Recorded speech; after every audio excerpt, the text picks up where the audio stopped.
नमस्कार दोस्तों, इलेक्ट्रीशियन अड्डा में आपका स्वागत है। तो आज का टॉपिक है ट्रांसफार्मर। आज हम ट्रांसफार्मर के बारे में जानेंगे। एप्लीकेशन के आधार पर ट्रांसफार्मर कितने प्रकार के होते हैं इसके बारे में जानेंगे, तथा डिस्ट्रीब्यूशन ट्रांसफार्मर के पार्ट्स के बारे में जानेंगे। तो चलते हैं, जानते हैं ट्रांसफार्मर क्या होता है। Transformer, what is transformer? Transformer is a static device which transforms AC electrical power from one voltage to another voltage, keeping the frequency same by electromagnetic induction. Transformer एक स्टैटिक डिवाइस है जो AC electrical power को एक voltage level से दूसरे voltage पर transfer करता है, तथा इस पावर ट्रांसफॉर्मेशन में फ्रिक्वेंसी सेम रहती है, तथा ये पावर का ट्रांसफॉर्मेशन एक वोल्टेज लेवल से दूसरे वोल्टेज पे इलेक्ट्रोमैग्नेटिक इंडक्शन प्रिंसिपल के आधार पर होता है। आइए आगे चलते हैं, जानते हैं types of transformer by application. Application के आधार पर ट्रांसफार्मर कितने प्रकार के होते हैं। तो एप्लीकेशन के आधार पर ट्रांसफार्मर मेनली 5 प्रकार के होते हैं। पहला होता है डिस्ट्रीब्यूशन ट्रांसफार्मर, जो हमारे घरों के आसपास लगा रहता है और जहां से हमारा 11 kV से 440 वोल्ट पे कन्वर्ट होती है और हमारे घरों तक इलेक्ट्रिसिटी पहुंचती है, उसे हम डिस्ट्रीब्यूशन ट्रांसफार्मर कहते हैं। तथा पावर ट्रांसफार्मर जो पावर हाउसों में लगा रहता है और जहां से इलेक्ट्रिसिटी हमारे घर के पास में लगे हुए डिस्ट्रीब्यूशन ट्रांसफार्मर तक पहुंचती है, उसे पावर ट्रांसफार्मर कहते हैं। तो करंट ट्रांसफार्मर जिसको सीटी कहते हैं, ये करंट को मेजर करने के लिए होता है और ये मेजरिंग और प्रोटेक्शन के लिए यूज किया जाता है। इस तरह पोटेंशियल ट्रांसफार्मर जो वोल्टेज को मेजर करने के लिए होता है वो, तथा इसका मेजरिंग के लिए और प्रोटेक्शन के लिए उपयोग किया जाता है। ग्राउंडिंग ट्रांसफार्मर का उपयोग न्यूट्रल पावर ट्रांसफार्मर की न्यूट्रल ग्राउंडिंग के लिए उपयोग किया जाता है। पार्ट्स ऑफ ट्रांसफार्मर के पार्ट्स क्या क्या होते हैं, जैसा कि आप देख रहे होंगे ये सारे ट्रांसफार्मर के पार्ट्स हैं। तो इस वीडियो में सभी डिस्ट्रीब्यूशन ट्रांसफार्मर के पार्ट्स के बारे में हम लोग डिटेल से डिस्कस करेंगे। तो वीडियो को बिल्कुल भी स्किप ना करें तथा वीडियो को अंत तक देखते रहें, तथा जिन्होंने अभी तक इलेक्ट्रीशियन अड्डा चैनल को सब्सक्राइब नहीं किया है वो चैनल को सब्सक्राइब कर ले तथा बेल का बटन दबा ले, जिससे कि आपको इस तरह के वीडियो के नोटिफिकेशन मिलते रहें। तो आइए अब हम ट्रांसफार्मर के पार्ट्स के बारे में जानते हैं। ये ट्रांसफार्मर का मेन टैंक है जो कि स्टील की मोटी चादर से बनाया जाता है वेल्डिंग करके, जिससे कि ये बाहरी वातावरण से प्रोटेक्शन प्रोवाइड कराता है, जिससे वाइंडिंग डैमेज ना हो। तथा ये अगर रेडिएटर और कंजर्वेटर को छोड़ दे तो जो बाहर से हमें दिखाई देता है वो ट्रांसफार्मर का टैंक होता है। ये रेडिएटर है जो ट्रांसफार्मर के टैंक से बाहर की तरफ निकला हुआ भाग होता है चारों तरफ, ये रेडिएटर कहलाता है। इसमें 2 पाइप होते हैं, 2 पाइप के बीच में फिन्स लगे हुए होते हैं। जब ट्रांसफार्मर का ऑयल गर्म होता है तो ऊपर वाले पाइप से फिन्स में आता है, तथा फिन्स में कूल होता है, ठंडा हो जाता है, और ठंडा होने के बाद नीचे वाले पाइप से पुनः ट्रांसफार्मर के मेन टैंक में चला जाता है। ये ट्रांसफार्मर का इंटरनल पार्ट है जो ट्रांसफार्मर के मेन टैंक के अंदर रहता है तथा ऑयल में डूबा हुआ होता है। ये कोर है जो लेमिनेटेड सिलिकॉन स्टील का बना हुआ होता है, जिसमें से एक लेमिनेशन की थिकनेस लगभग 0.5 mm होती है, तथा इसको लेमिनेटेड इसलिए किया जाता है ताकि एडी करंट और हिस्टैरिसीस लॉस कम हो। इसका मेन काम होता है बैंडिंग को सपोर्ट प्रोवाइड कराना तथा फ्लक्स को पाथ प्रोवाइड कराना। वाइंडिंग ट्रांसफार्मर का मेन भाग होता है। वाइंडिंग 2 प्रकार की होती है। प्राइमरी वाइंडिंग जिसमें इनकमिंग कनेक्टेड होती है, तथा सेकेंडरी वाइंडिंग जिसमें आउटगोइंग कनेक्टेड होती है।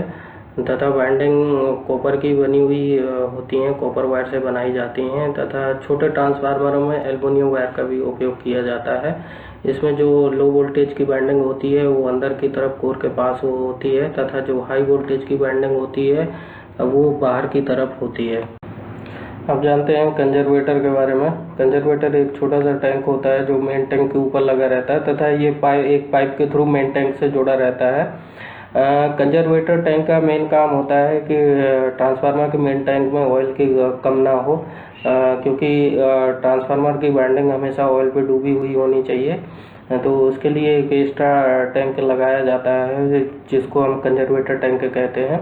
इसमें हाफ लेवल तक ऑयल फिल रहता है तथा आधा खाली रहता है, जिससे कि जब ट्रांसफार्मर हमेशा लोड पे काम करता है, लोड घटता बढ़ता रहता है, तो जब ट्रांसफार्मर में ऑयल का एक्सपेंशन होता है, ऑयल एक्सपेंड होता है, तो वो कंजर्वेटर टैंक में आ जाता है गर्म होकर, तथा जब ऑयल का संकुचन होता है, ठंडा होता है ऑयल, तो वो संकुचित हो जाता है, तो वो कंजर्वेटर टैंक से पुनः मेन टैंक में चला जाता है, तथा इस तरह से ऑयल का लेवल मेन टैंक में हमेशा बना रहता है। इसमें ये ऑयल फिलिंग होल है जिसमें कैप भी लगा रहता है। ऑयल फिलिंग होल का उपयोग ट्रांसफार्मर में जब ऑयल लेवल कम हो जाता है तो उसको ऑयल को फिल करने के लिए इसका उपयोग किया जाता है।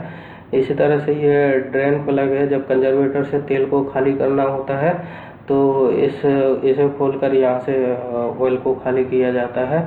तथा ये ऑयल लेवल इंडिकेटर है जो ट्रांसफार्मर में, कंजर्वेटर में ऑयल के लेवल को इंडिकेट करता है।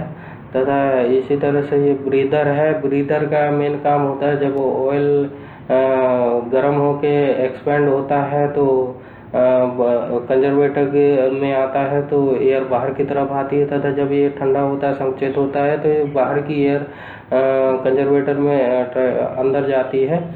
तो ये एयर अगर डायरेक्ट ऐसे जाएगी तो उसमें मॉइस्चर भी होता है और डस्ट पार्टिकल भी होते हैं, तो जो उसको इंसुलेशन को ख़राब कर सकते हैं ट्रांसफार्मर के। तो उसके लिए ब्रीदर लगाया जाता है जो एयर को इन आउट का ब्रीदर के थ्रू ट्रांसफार्मर पे होती है। तो ये फिल्टर का काम करता है एयर का। इसमें ब्लू कलर के क्रिस्टल होते हैं जो जैसे सिलिका जेल कहते हैं। ये जो एयर इन होती है उसमें जो मॉइस्चर होता है उसको एब्जॉर्ब कर लेता है, तथा इसके नीचे एक ऑयल कप लगा है जैसा कि आप देख रहे होंगे। इसमें ऑयल कप का काम होता है कि जो जब एयर इन होती है तो उसमें जो डस्ट पार्टिकल होते हैं उसको फिल्टर करने का काम करता है। अब आगे ये ट्रांसफार्मर की बुशिंग, जो कि एसटी और एलटी दो टाइप की बुशिंग होती हैं। जो एसटी बुशिंग होती हैं ये बड़े साइज की होती हैं तथा यहाँ पे एसटी को कनेक्ट किया जाता है, तथा एलवी बुशिंग में एलटी की आउटगोइंग को कनेक्ट किया जाता है, जो छोटे साइज की होती हैं। और ये बुशिंग पोर्सिलिन की बनी होती हैं जो एक अच्छा इंसुलेटेड मटेरियल माना जाता है।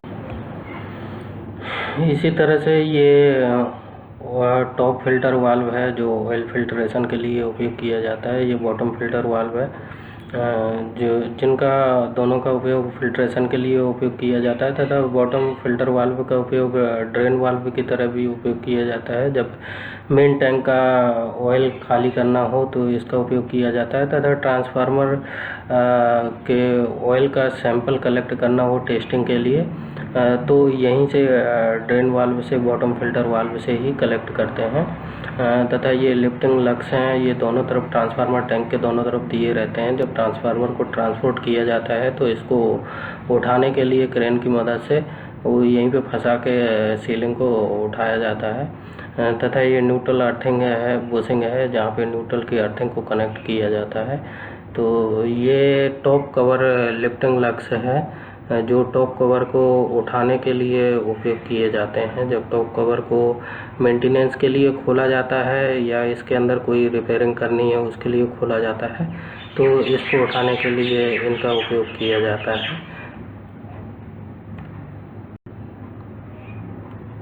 एक्सप्लोजन वाल्व या वेंट वाल्व ये जो टॉप कवर में ऊपर की तरफ लगा रहता है मेन टैंक के साथ में, तो इसको एक्सप्लोजन वाल्व कहते हैं। ये जो उस समय काम करता है जब इसमें ट्रांसफार्मर टैंक के अंदर कोई फॉल्ट होता है, उसमें ब्लास्ट होने का खतरा होता है, तो ये वाल्व की तरह काम करता है और ये खुल जाता है। इसमें एक डायाफ्राम लगा रहता है जो बैकेलाइट का लगभग 0.5 mm थिकनेस का होता है, जो ज़्यादा प्रेशर होने पर फट जाता है और यहाँ से गैस रिलीज हो जाती है, क्योंकि जिन ट्रांसफार्मरों में बुकोल्ज रिले नहीं होता है उनमें इंटरनल फॉल्ट से ये टैंक को फटने से बचाता है, तथा जिनमें बुकोल्ज रिले लगी रहती है तो उनमें कभी बुकोल्ज रिले अगर काम नहीं करता है तो ये बड़े ब्लास्ट से बचाने के लिए उपयोग आता है। इसी तरह से ये टेप चेंजर का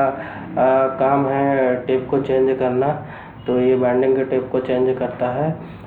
जब इनकमिंग में वोल्टेज जिस हिसाब से आता है उसी हिसाब से आउटगोइंग में वोल्टेज मिलता है, तो ये जब इनकमिंग में वोल्टेज लोड ज़्यादा होने की वजह से कम हो जाता है तो टेप चेंजर की मदद से उसी हिसाब से वोल्टेज को मेंटेन करने के लिए टेप चेंजर की मदद से टेप को बढ़ाकर वोल्टेज को मेंटेन किया जा सकता है। तो ये टेप चेंजर मेनली दो प्रकार के होते हैं, on load tap changer, of load tap changer, और अब ऑटो टेप चेंजर भी आने लगे हैं जो जिसमें वोल्टेज के लेवल को सेट करने के बाद वो ऑटोमेटिक उस वोल्टेज लेवल को मेंटेन करते रहते हैं, ऑटो चेंज हो जाता है उसमें टेप। बुकोल्ज रिले ट्रांसफार्मर के मेन टैंक और कंजर्वेटर टैंक के बीच में जो पाइप होता है उसी के साथ कनेक्टेड होती है। ये ट्रांसफार्मर के इंटरनल फॉल्ट से प्रोटेक्शन प्रोवाइड कराता है। इसमें एक मरकरी स्विच होता है। जब ट्रांसफार्मर में कोई इंटरनल फॉल्ट होता है तो इसमें जो गैस बनती है वो ऊपर की तरफ आती है और वो इस पाइप के थ्रू बुकोल्ज रिले से होते हुए कंजर्वेटर टैंक की तरफ जाती है। तो जब ये बुकोल्ज रिले से गुजरती है तो ये मरकरी कॉन्टैक्ट को स्विच को के कॉन्टैक्ट को क्लोज कर देती है, जिससे कि ये पहले अलार्म देता है तथा उसके बाद अगर फॉल्ट बढ़ता है तो ये ब्रेकर को ट्रिप कर देता है तथा इस तरह से ट्रांसफार्मर को टैंक को फटने से बचाता है तथा इस तरह से प्रोटेक्शन ट्रांसफार्मर को एक प्रोटेक्शन प्रोवाइड कराता है। ये नेम प्लेट है, रेटिंग प्लेट, जो मैन्युफैक्चरर प्रोवाइड कराता है। इसमें ट्रांसफार्मर का सारा डिटेल होता है, rating, primary voltage, secondary voltage और बाइंडिंग का वेट, ऑयल का वेट, कोर का वेट, ये सारा डिटेल दिया हुआ तो होता है, टेक्निकल सारा कुछ। ये अर्थिंग टर्मिनल है जहाँ पे बॉडी ट्रांसफार्मर की बॉडी की अर्थिंग को प्रॉपर कनेक्ट किया जाता है, तो उसके लिए ये टर्मिनल दिया हुआ होता है। तो दोस्तों ये वीडियो आपको कैसी लगी? अगर कोई डाउट रह गया है तो कमेंट सेक्शन में जाकर कमेंट करें, और अगर वीडियो अच्छी लगी तो दोस्तों के साथ शेयर करें। धन्यवाद दोस्तों। Thanks for watching this video. धन्यवाद दोस्तों।